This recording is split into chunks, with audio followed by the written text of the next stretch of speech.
নমস্কার, কেমন আছেন সবাই? বিট্টুর দিনযাপনের আরও একটি নতুন ব্লগে আপনাদের সকলকে স্বাগত জানাই। তো আজকে আপনাদের জন্য গাজরের হালুয়ার একটা রেসিপি নিয়ে আসলাম। তো চলুন দেখি তার জন্য আমার কী কী লাগছে। তো আমি এখানে গাজরটাকে গ্রেট করে রেখেছি, আর আমার লাগছে কাজু, কিশমিশ, আমন্ড, আর পরিমাণ মতন চিনি, আর একটু দারচিনি। তো এখানে আমি দুধটাকে জালে বসিয়েছি, আর তেল গরম করতে বসিয়েছি কড়াইতে। এর মধ্যে এখন আমি দিয়ে দেবো 1 চামচ পরিমাণ ঘি। যেহেতু গাজরের হালুয়া, তো এখানে তো ঘিটা আবশ্যিক ব্যাপার, কিন্তু পুরোটা আমি ঘিতে করছি না। আপনারা চাইলে করতেই পারেন, কিন্তু পুরো ঘিয়ে করলে খুব উগ্র গন্ধ আসে একটা। তো আমি ওর জন্য ঘি আর তেল মিশিয়েই করি। তো এখন আমি এর মধ্যে 4টে এলাচ ফোড়নে দিলাম। এলাচের গন্ধটা একটু বেরোলে এর মধ্যে এখন দিয়ে দেবো কাজুটাকে আমি একটু ভেঙে নিয়েছি, নিয়ে এটাকে একটুখানি ভালো করে ভেজে নেব। আর তারপর এর মধ্যে একটু ভাজা হয়ে গেলে দিয়ে দেবো কিশমিশটাকে দিয়ে বেশিক্ষণ ভাজবো না, ওই মোটামুটি 20 থেকে 15 সেকেন্ডের মতন ভেজে নেব। দিয়ে তারপর এর মধ্যে আমি গাজরটা যেটা গ্রেট করে রেখেছিলাম সেই গাজরটাকে এর মধ্যে দিয়ে দেব। তবে একটা কথা সবসময় মনে রাখবেন, অনেকেই গাজরের হালুয়া আলু ভাজার মতন কুচিয়ে করেন, কিন্তু এটা কখনো করবেন না। এতে গাজরের হালুয়া খেতে একদম ভালো লাগে না। সবসময় চেষ্টা করবেন গাজরটাকে ভালো করে ধুয়ে আঁশটাকে ভালো মতন একটু ছাড়িয়ে নিয়ে তারপর সেটাকে ভালো করে গ্রেট করে ব্যবহার করার। তো আমি এখন এর মধ্যে দিয়ে দিলাম পরিমাণ মতো নুন, কারণ মিষ্টি জিনিসে নুন না দিলে তো তার স্বাদ হয় না, এটা তো আপনারা সবাই জানেন। তো আমি ওর জন্য এখানে পরিমাণ মতন একটু নুন দিলাম। আর এখানে আমার যে পাশের দুধটা জাল দেওয়া রয়েছে, এটাতে দেখতেই পাচ্ছেন একটা ভালো সরের আস্তরণ পড়েছে। তো এই সরের আস্তরণটা আমি এখন এখান থেকে তুলে দিয়ে দেব এই গাজরের হালুয়ার মধ্যে।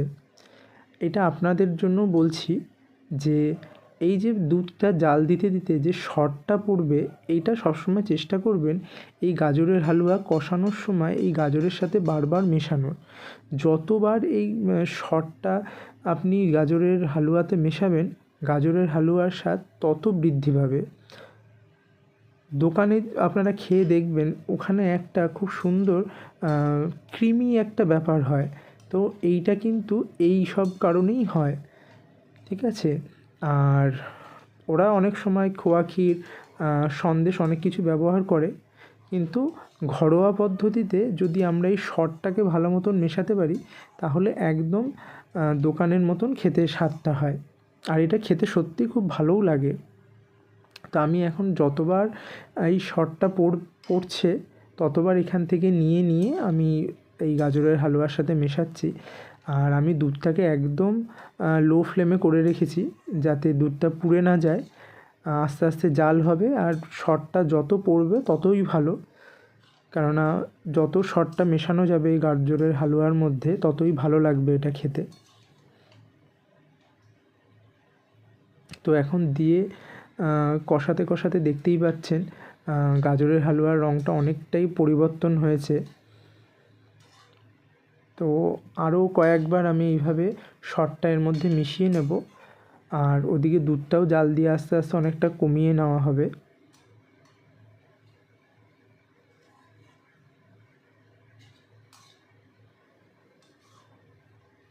আপনারা চাইলে এই সময়ের মধ্যে গুঁড়ো দুধ, খোয়া ক্ষীর এগুলো ব্যবহার করতে পারেন, কিন্তু আমার কাছে যেহেতু এগুলো এই সময় অ্যাভেলেবেল ছিল না, তাই আমি ব্যবহার করিনি। আমি শুধু দুধের সর দিয়েই কাজ চালিয়েছি।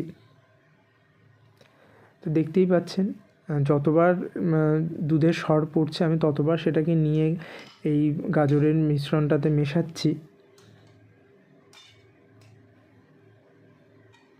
তো দুধটাও মোটামুটি অনেকটাই কমে এসছে, আর কয়েকবার হলে তারপর আমি দুধটা এর মধ্যে দিয়ে দেবো। এই সরটাকে যত ভালো করে গাজরের হালুয়ার সাথে মেশাবেন, গাজরের হালুয়ার স্বাদ তত বৃদ্ধি পাবে।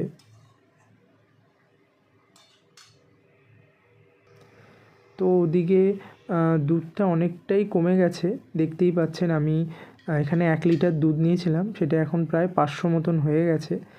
তো এখন এই দুধটা আমি এর মধ্যে ঢেলে দেব।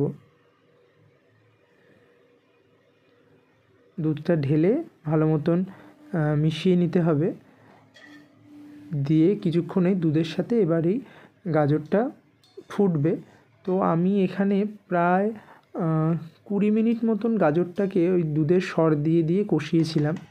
কেননা যত এই দুধের সর দিয়ে গাজরের হালুয়াটা কষাবেন তত ভালো লাগে খেতে। তো এখন প্রায় 20-25 মিনিট পর আমি এই দুধটাকে এর মধ্যে দিয়ে নিলাম। তো দুধ দিয়ে একটুখানি দুধটা জাল হয়েছে, এরপর আমি এর মধ্যে স্বাদ মতন মিষ্টি দিয়ে নিচ্ছি। যে যেরকম মিষ্টি পছন্দ করেন সে সেরকম দেবেন। তো আমি এখানে 750 মতন গাজর নিয়েছিলাম, তো তার জন্য আমি এখানে প্রায় 350 মতন চিনি দিলাম। আপনারা চাইলে কমও দিতে পারেন, বেশিও দিতে পারেন, যে যেরকম স্বাদে মিষ্টি খান আপনারা সেই মতনই মিষ্টিটা দেবেন। তো এখন এটা কিছুক্ষণ এই মতন জাল হতে থাক।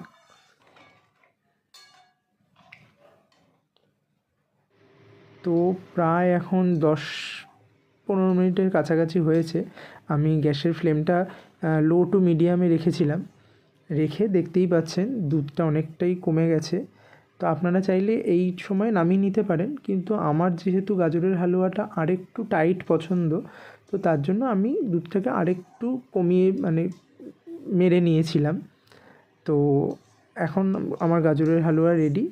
তো এখন আমি এটাকে একটা পাত্রে তুলে নেব। তো আমার গাজরের হালুয়া একটা পাত্রে তোলা হয়ে গেছে। তো আমি যে তখন আমন্ডটা নিয়েছিলাম, এবার সেটাকে একটু ঘিয়ে ভেজে নেব। আমি আমন্ডটাকে একটুখানি ভালো করে কুচি করে নিয়েছি, আর ঘিটা গরম করে এখন আমি এর মধ্যে আমন্ডটাকে একটু নাড়াচাড়া করে নেব। দিয়ে তারপর এটা দিয়ে ওপর দিয়ে গাজরের হালুয়াটাকে একটু গার্নিশ করব। এতে আমন্ডের স্বাদটাও ভালো হয় আর একটা সুন্দর ফ্লেভারও হয়। তো হয়েই গেছে, দেখতেই পাচ্ছেন। এবার আমি ওপর থেকে এটাকে সাজিয়ে নিচ্ছি। তো আমার গাজরের হালুয়া রেডি, আর শীত তো মোটামুটি শেষ। তো এই গাজরের হালুয়াটা বানিয়ে এখন কিছুদিন ফ্রিজে রেখে দিলে তাও কিছুটা হলেও শীতের আমেজ হয়তো অনুভব করা যাবে। তো আপনারাও এইভাবে গাজরের হালুয়াটা বানিয়ে দেখতে পারেন কেমন লাগলো। আর আমাকে অবশ্যই সেটা কমেন্ট করে জানাবেন যে আমার এই গাজরের হালুয়ার রেসিপিটা আপনাদের সকলের কেমন লাগলো। আর আমার চ্যানেলটাকে অবশ্যই লাইক ও সাবস্ক্রাইব করবেন। আর সবাই ভালো থাকবেন, সুস্থ থাকবেন। ধন্যবাদ।